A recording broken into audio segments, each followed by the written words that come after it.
Hello everyone, this is Matt from Real World Review, and today I'm going to show you how to remove the back on the MacBook Pro 4th generation. As far as I know, this process applies to the A1705 through A1709, and may apply to more in the future. Check out the description in the video for more information on that. So what you want to do is grab a screwdriver and put a P5 driver on it and start removing the screws. There are only 6 screws on this one, so don't lose them and make sure to keep them in the right order.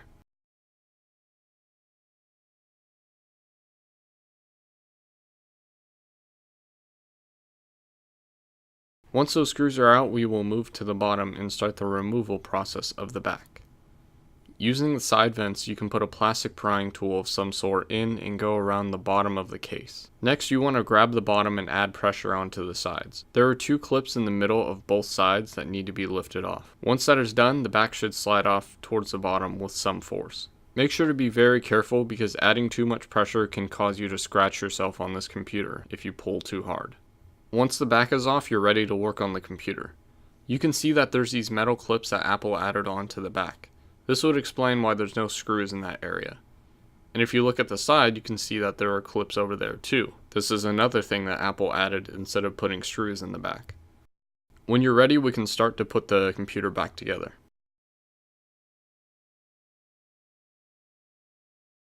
Now to put this back together, we want to line up the clips on the top portion and make sure they go in properly. Once the top portion is in, you will need to push down on the side clips.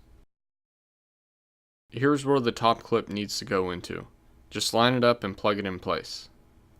This may take a few tries, but once it's in place, make sure to push on the left and right side of the back.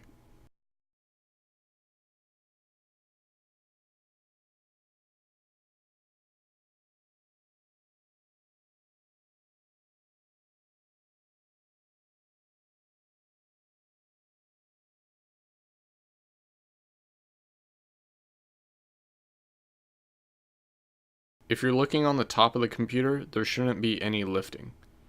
If this is the case, then we can start putting the screws back in the order that they came out.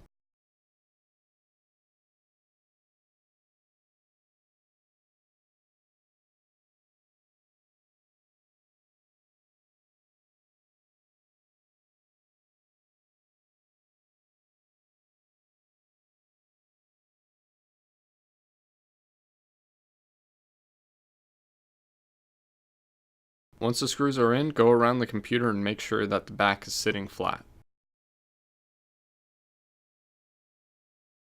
If all is right, your job is complete. And that's it. If you have any questions, let me know in the comment section or on Twitter at @MattofRWR. And feel free to follow me on any of the social media listed above. Thanks for watching.